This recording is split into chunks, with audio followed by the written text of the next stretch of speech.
You're listening to BusinessFlowShow.com. Let Andrew Roberts and Adam Sowden help you get more flow, freedom, and fulfillment out of your business so you can minimize stress and maximize enjoyment on your business journey. G'day listeners, and welcome to this episode of the Business with Flow Show. My name's Adam Sowden. I'm here with my good mate Andrew Roberts, and we're going to be talking about a topic today that Andrew and I are both incredibly interested in, and that is the topic of purpose. Purpose in our business, purpose in our lives, and we're also going to be talking a bit about a secondary part of purpose that a lot of people don't really consider when they're talking about purpose, and that is the topic of precession. So the topic of the podcast today is called purpose and precession. But the main thing, the big idea or the reason why this is so important to you is that whether we're aware of it or not, we're fulfilling a purpose. A lot of business owners I know, a lot of people I know are really seeking purpose in their business. And I suppose it's not just business, but it's in life as well, where people are asking big questions like, well, what is the point of this life? Well, why am I here? And things like that. And if we can bring purpose into our business, and if we can have more of it, I just personally find that business is so much more successful, it's so much more rewarding. And for a person like myself, it's probably one of the most crucial things that I must have in a business or an endeavor for it to be successful. So I'd just love to bring you into this, Andrew, because purpose and precession is something that you're obviously really familiar with, and it's very important to you. So I'd love it if you could just share why this is important to you. Yeah, Adam, it's a huge topic. There wouldn't be anyone listening to this that I don't believe, wouldn't be thinking about this question. What's my purpose? What am I here for? What's the reason for all of this? And I think so many people are confused about what their purpose is and get caught up in chasing things that may not be actually associated with what they're passionate about or what their purpose is. And often that's where they lead themselves into trouble, Adam. I mean, I even wrote a book on this called Are You on the Right Bus? Are you being really true to yourself? Are you being really true to your calling, to your purpose? So it's a huge topic, mate. And you talk about bringing more flow, more freedom, more fulfillment. I think when you're on purpose, when you're feeling that what you're doing is purposeful and it's making a difference, then of course the flow is hugely amplified. So love this topic, mate, so much.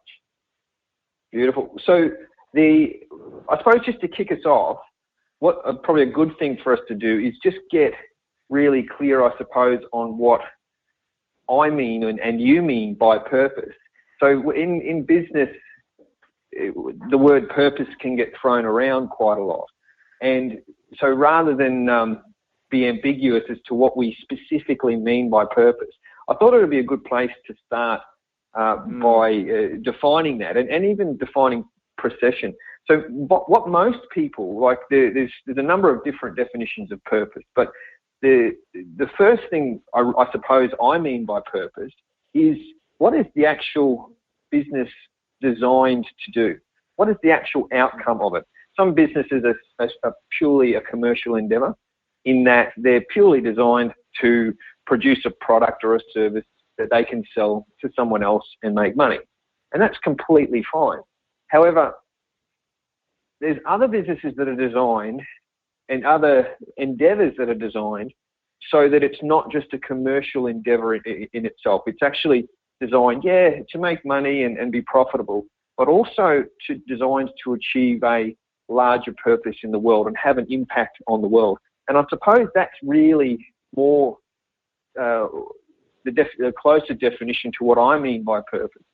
And when we go through the content in today, we'll see how that purpose, no matter what you're doing, even if you are just purely going for a commercial outcome, you will still be producing some kind of impact outside of the transaction into the world. And that's what that's where we start talking about the topic of precession. Now, I think with business, it's really important to have your purpose and your values and your mission, I suppose, really, really clearly defined. Because what that does, firstly, is it pulls your staff and your team together to a clear outcome that you're going for. But the great psychologist Mihai Csikszentmihalyi, I think I've pronounced his name correctly, Mihai Csikszentmihalyi, who wrote the book Flow, the Psychology of Optimum Experience. He also wrote a very good book on flow in business, and it's called Good Business. And in that particular book, one of the things that he was trying to achieve, I suppose the purpose of that book, is really designed to how do you get flow within a business. And one of the crucial things that's needed to get really good staff and team engagement is the staff member having a really clear understanding of their particular, the process they're working on and its effect in the greater scheme of the business, but also in the greater scheme socially. So people were actually, team members and staff were actually more motivated to have they were more motivated to perform, and they were more engaged, and there was more flow within a business when the staff member understood, yes, I'm doing this one piece of the process, but this one piece of the process goes and adds up. It's this piece of the process that ensures that these 10 other things get done, and when that piece of the process is done, the flow on a processional effect, which I'll define a little bit in a moment as well, the flow on a processional effect is a positive one in our society. And that was one of the key motivators for getting staff and team to perform at a high level. And so what happens when people don't have that, when people just don't see a bigger picture for their role, they often find themselves, they underappreciate themselves, they undervalue themselves. And what happens is you get staff who are just going through the motions. They're often disillusioned or depressed even. And most people waste time at that point because they're not finding that sense of fulfillment in their job, because they don't understand that it is having a greater effect.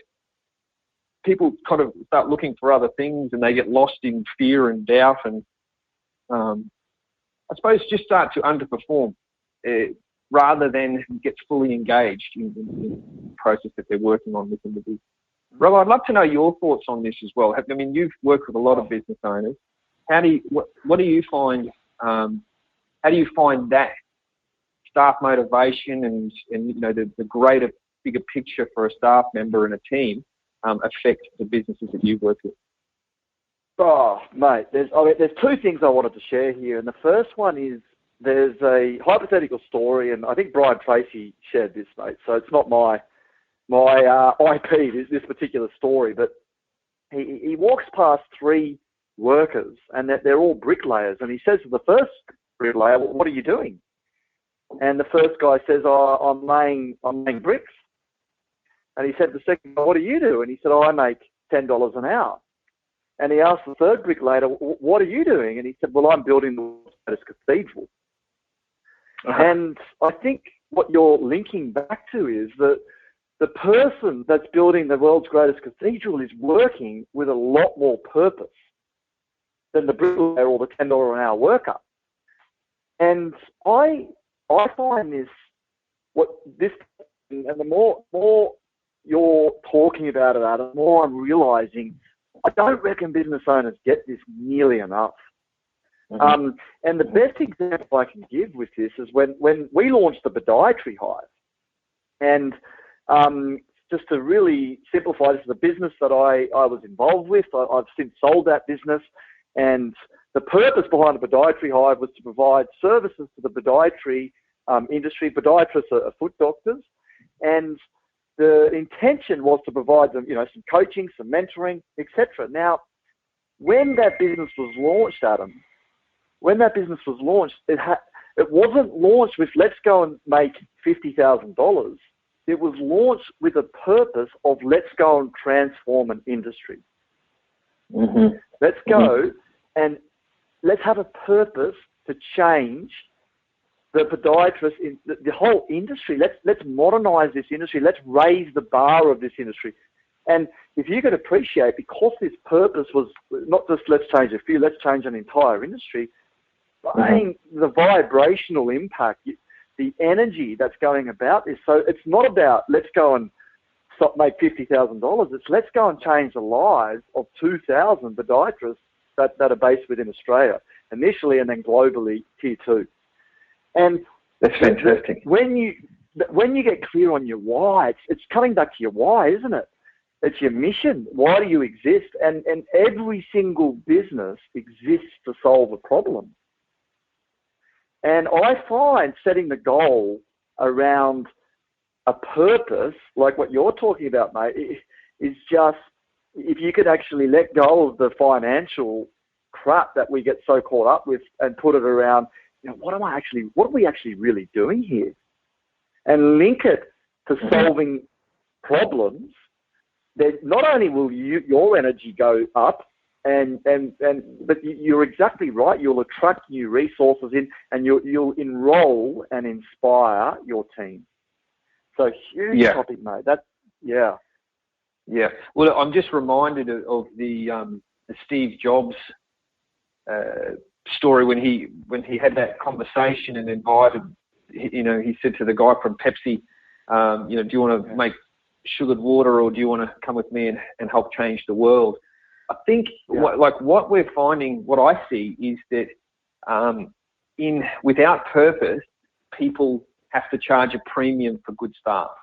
So without having a really engaging purpose, you'll have to pay more for decent staff members. And what Mihai's found, and the Mihai Csikszentmihalyi, who wrote Good Business, is one of the biggest misnomers or misconceptions in business is that if you want your staff to be motivated, you've got to pay them more money.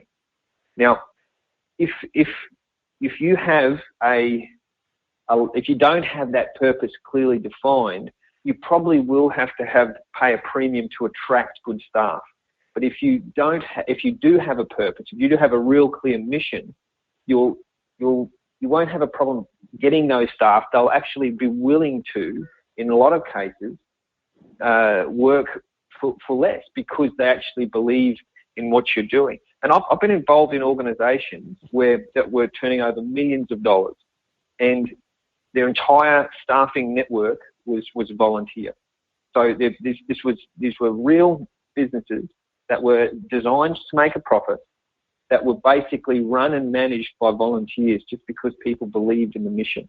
And I think if you get that right, I mean, that's one of the real reasons why, as a business owner, you kind of not want to manipulate purpose, but understand the power of it. Because if you don't, you'll just end up having to do what everyone else does and throw big money at getting the right staff. If you've got your purpose and it engages the right people, you'll have a lineup of people willing to work for you. So I just think this is such a misunderstood and misused and underutilized even topic for business owners. Now, so let's just take this a little bit further and let's start talking about Precession. Now, when I studied this, I learned this from a guy called Marshall Thurber. And Marshall, Robert, you've worked with Marshall before, and this is probably one of the greatest business minds of our lifetime or our generation. It's certainly, all of his students were Tony Robbins and Robert Kiyosaki and all of these, world famous folks in their own right. But they all studied with Marshall Thurber, and he had this really interesting illustration to explain purpose and Precession. Now, so the example he used is a bee. So a bee, you imagine a bee, and it has a goal, and that goal is in the bee's case is to get nectar.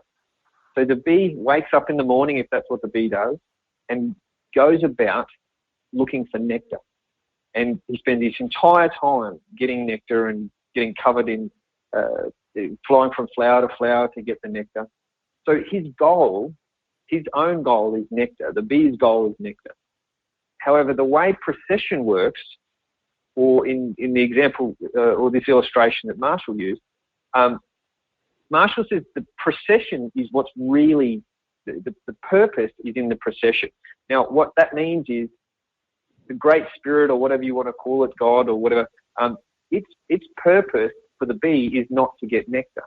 Its purpose is cross-pollination. So the bee's running around getting its nectar, and the bee doesn't even think, I doubt for a second, that I need to cross-pollinate.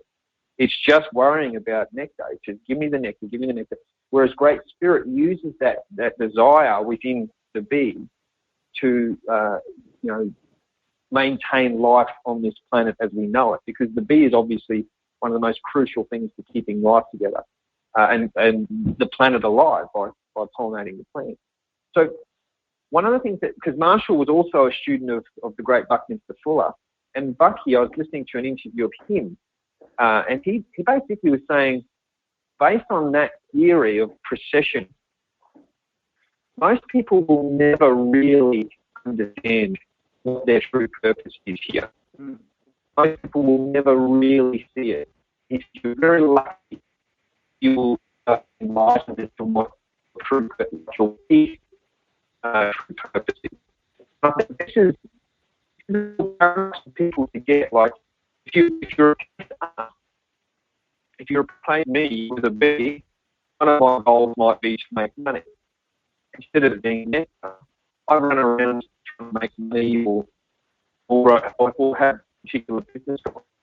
But it's only when you stop and reflect and you look sideways, at what else has happened as a result of me doing this, that you see all of these other really, really interesting developments occur, such as you might be the goal might be money, but you've improved a relationship, or you've worked with a business that's gone and done something wonderful for other people. You've developed new skills, you've learned and grown as a person. And like you and I have spoken about this before, right? One of the greatest personal developments that you can ever do is run your own business, because it's so challenging and there's so much growth that occurs within a person.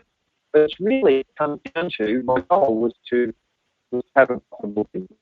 And all of these other things have occurred. But most people don't take the time to stop and look sideways and see, well, what are those other things that have occurred as a result of me going for this job? I mean, can you relate to that yourself, right? Mate, I find when I got Precession from Marshall Thurber, it actually gave me an enormous peace of mind.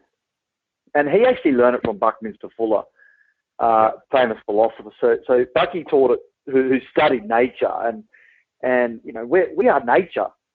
So everything in nature has its purpose, and as you said, its true purpose is often that's not even aware of it, what it's actually doing.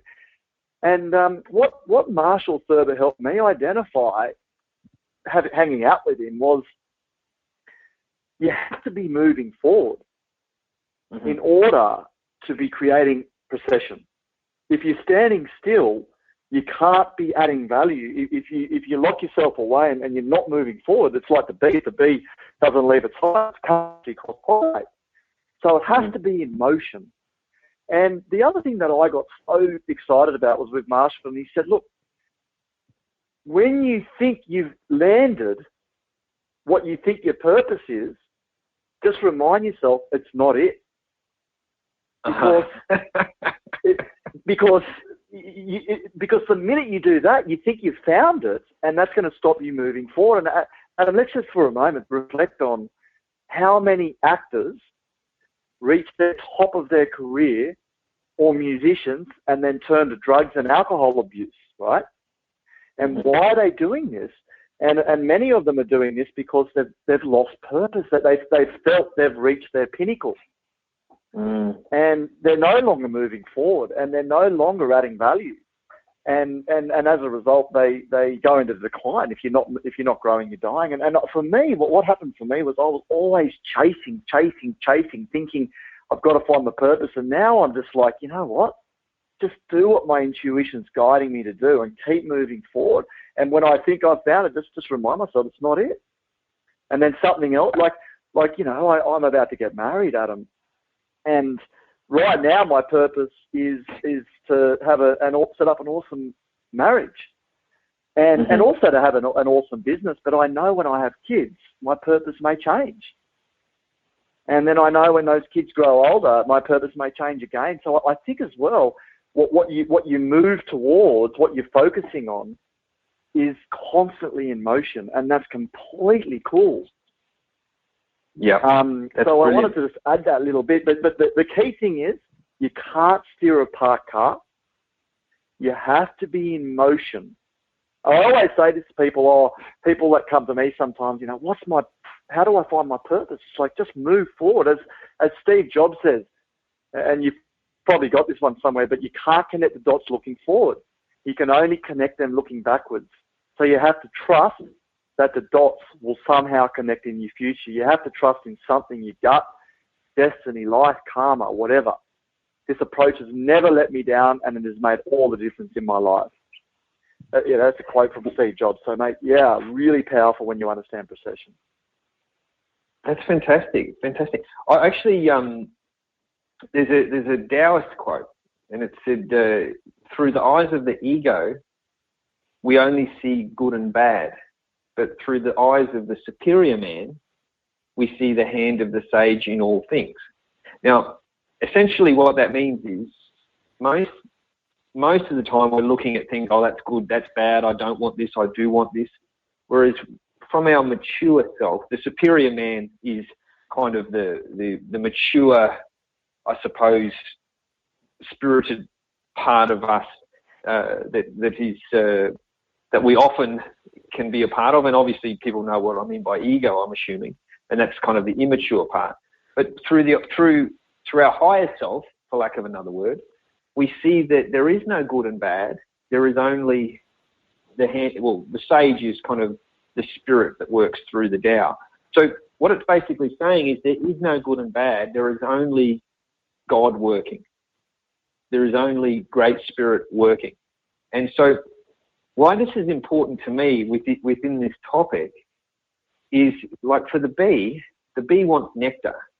So it goes around all day, and you can imagine, you know, the poor little bee, if he gets to the back from a big day out getting nectar, and he might not have collected a whole bunch in one day, and his little bee wife might be sitting at home going, we need more nectar. You know, like it's just saying he might be having the same stresses that we do. But the point is, obviously I'm kidding here, but the point is, the bee, whether he succeeds in his goal or not, he is fulfilling a greater purpose. And this is the thing that like you said, it helps you relax and calm down with your goals. Like, whether we win or lose, whether we achieve our outcome or whether we don't, we are fulfilling a greater purpose as long as we stay in motion, as you said, and as long as I believe what we do is adding value.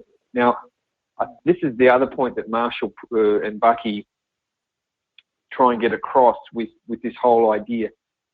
You will be having a precessional effect. You will have a precessional effect. The question is whether that flow-on effect of your activity is of benefit to people or not. Whether it enhances the world or diminishes the world. And the simple way to ensure that you're having a positive effect is just to make sure what you do is of value. It's as simple as that. If what I'm doing is valuable and it grows me and it grows other people and adds opportunities, then you will have a positive flow-on effect, I believe. And obviously, if you're, I do think there is such thing as a negative precessional effect. Like if you're in the wrong environment, doing the wrong thing that's, harming people's lives, then there will be a negative effect. And this is where, wars and drugs and all these things can probably come in. But the main thing is, am I adding value? Am I bringing value to? Is this enhancing or diminishing the situation in other people's lives? If you do that, you can pretty much rest at night knowing that your life is of benefit, whether you realise it or not. Whether you're the poor little bee who's will never in its entire lifetime realise that the entire life on this planet hinges on it getting up and getting its nectar. The bee will never understand that. So for me, that's a bee, right? The bee goes and gets nectar, but all of life on this planet the planet is alive because of it. And you think of the complexity of a bee versus us. So I wonder then, like, how wonderful the precessional effect of mankind is, not only on the planet, but also on the bigger picture from there. That's what often I tweak. If a bee can do that, if a bee has a purpose that is so profound, then so do we. So let's just keep going on, because there's a guy here. There's a place called the Brooklyn Bridge. Okay, so it's a monument. I've never been to the Brooklyn Bridge, but it's a wonderful feat of human engineering. And I was watching this program on the guys who put it together, and their names it was a father and son duo, and it was John Roebling Washington. John Roebling Washington, I believe his name was. And they were a father and son team, and they actually engineered and designed the Brooklyn Bridge. And at the time, with the Brooklyn Bridge, there was all they were trying to do was build a bridge between is it Manhattan? Is that what? Anyway, I don't know. But they're building this wonderful big monument across a vast expanse of water. And in the process, they created a whole bunch of jobs. But all they wanted to do was one thing, the goal. The goal was to build a bridge. But in the process, they created a whole bunch of jobs. They did huge, like the flow-on effect, I suppose, was they built this wonderful monument that people can travel across every single day. They also made huge inroads into workers' rights and working conditions. Because the working conditions were so poor, because they were building, in order to build it, they actually pressurized some tunnels. So they pumped extra pressure into these tunnels, and the workers were getting the bends. The workers were getting, it's called nitrogen narcosis. So they were coming up as if they, what the scuba divers get if they come up too quickly. So because of this, and all these people were dying, they had to improve the working conditions. It also led to massive medical change. It also led to the engineering has never been the same since, because of this bridge, they broke massive new ground on what was possible from an engineering point of view. Now, every single day we cross bridges, we use devices that we take for granted now. But one person or one group of people have devoted their life for a period of time to develop this thing that we may take for granted now. However, because they've come before us and done these wonderful feats of engineering or wonderful tasks, we now can, you just think of the amount of business that's been done as a result of being able to cross that river, the amount of lives that have been changed just by people having to, being able to cross the river. So I hope this makes sense. I mean, tell me, Rob, have you got any stories of your personal precessional effects that have happened as a result of you going for your goals? Well, I mean, look, I often just stop and just reflect on the impact that I can have as a coach. I mean, so if you transform into life with just say one person, then you've hit the nail on the head. Then they will then influence their partner. and then they'll influence their kids. Now, if their partner's influence and all the people that the partner can influence, then if you're influencing the kids, then the kids will have an influence on their peers, right? And then if you influence the business owner, you're having this. It's like this big ripple effect. And sometimes I think, be purposeful in everything you do, because you just don't know of you're just not aware of this ripple effect. And you might be having a conversation with someone that makes their day or transforms their life. And, even doing this podcast, someone might have a breakthrough. We don't know, Adam. And out of that, they've got the ability to change the world, right? And so this whole concept is being really true to yourself and on purpose, knowing that everything you're doing is having an effect. And that's, I think what that brings is just this presence to everyday living and a responsibility of, am I giving this my best? I love that saying, am I living as though it's my last day? Am I really giving it a crack? And just sometimes sitting back and acknowledging, as you point out, and just reflecting on how am I making a difference that I'm not even aware of? And how can I find gratitude for myself and love for myself for making this difference? So I love it, mate. Beautiful, beautiful. Okay, so let's turn this into something a little practical. So we're going to come up with a couple of little tips or ways that people can apply this theory of purpose and precession. So I've got my top three things, and I'd love to hear yours too, Robbo. But the first thing that I would encourage people to do, the first tip, I suppose, for purpose, is to understand that there is, whether you like it or not, you're on purpose. There is a purpose for your life. And like I said, a lot of folks can get depressed when they think, oh, life is pointless, etc.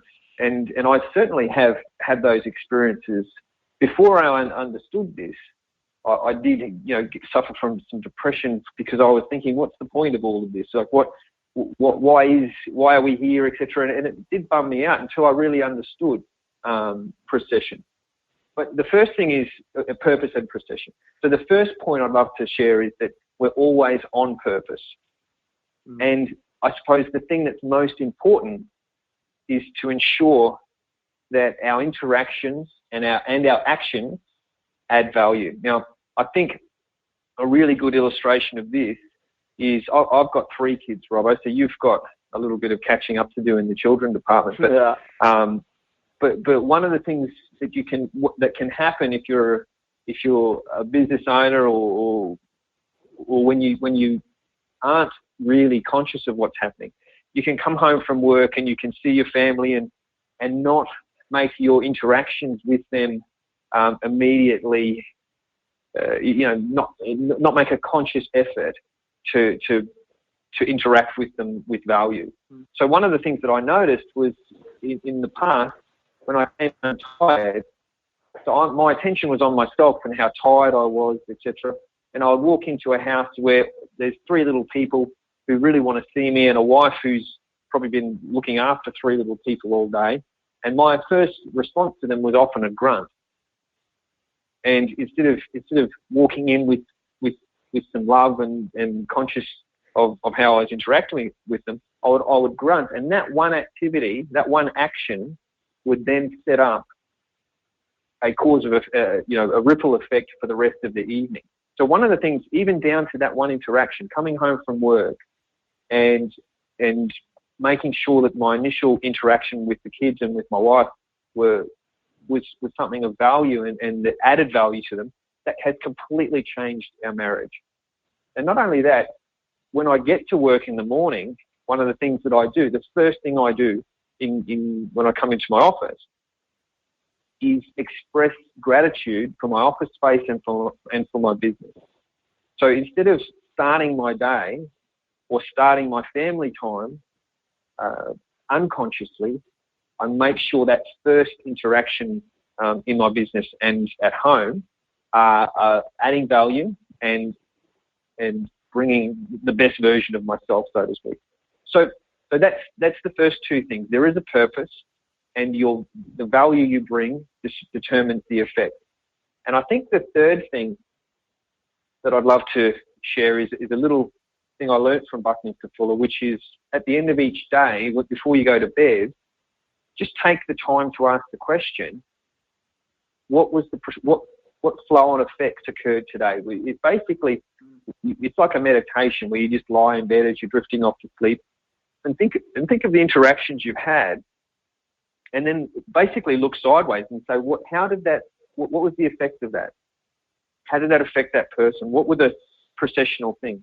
Because most of the time we will be oblivious to the fact that there are wonderful things occurring as a result of our activities that we just miss, and as a result, we don't gain the benefit of understanding, if that makes sense.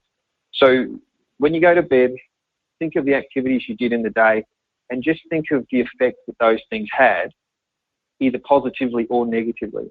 And if it's a negative effect, it can be quite confronting, just to know that your actions caused something that was not necessarily positive. And the flip side, it can be incredibly heartwarming to see that your interactions with life have made a difference in people's lives. So those are the three things. You're always on purpose. Your value determines that processional effect. And just taking the time to look sideways. So what about yourself, Robert? What have you got to add to that list there? But I've really got, I think, one key thing. And my key thing may go against some wisdom that other people have been taught. You said something a bit earlier on. You said something a bit earlier on, which I agree with. I think you said you're always on purpose, right? And I reckon, for me, I'd almost reframe that from this is just how I would do it, to you're always in procession. But I have this belief system, and just to put a bit of context around what this bit of advice that I'm going to give you, I have this belief system that we have a true purpose, like a true calling, and our gut, our inner self knows when it's in that zone. It's when you're being true to yourself. I mean, and when you're in your ego self, your gut's telling you that something's wrong, right? And it's if you can appreciate, you've got this true north, and then you've got ego north. So, and you might be going off to an angle towards ego north, which is what you think you're supposed to be moving to. And all these things are going wrong in your life. And I believe they're warning signs tapping you back into your true purpose. Mm-hmm. And you can choose to avoid those. And if you avoid them, you and I know the story, Adam, that the Mack truck comes, right? So you get the 4B2 and then the Mack truck comes. And so I believe constantly there's these warning signs nudging you back into your true purpose. And it's when you're being, and for me, summarizing that, it's when you're being totally true to yourself. Mm-hmm. And so here's my thing. Stop asking others for advice. Wow. It's so contrary to everything else, because they don't know the inner you. You've got the relationship at the highest level with your inner you. You're the guru. And I think when you can actually find the space and listen to your gut. And here's the second thing, mate. There's a famous book written called Blink. And Blink talks about we have the ability to close your eyes and your gut knows the decision so immediately. And so often in challenges, you could actually just close your eyes and ask the question, am I on purpose right now? And what's my gut telling me to do? I've helped a number of business owners, mate, recognize that they're just not passionate about what it is they're doing. And it's like, don't look at this as a negative. Let's celebrate this, and let's now use this as a tap to identify what you are passionate about and shift you over. And so the key thing for me is tuning in and I love it. I often do this with my clients. Gun to the head, 3 seconds, what's your decision? Make the decision to nudge you back and being true to your gut. Listen to your gut and honour it.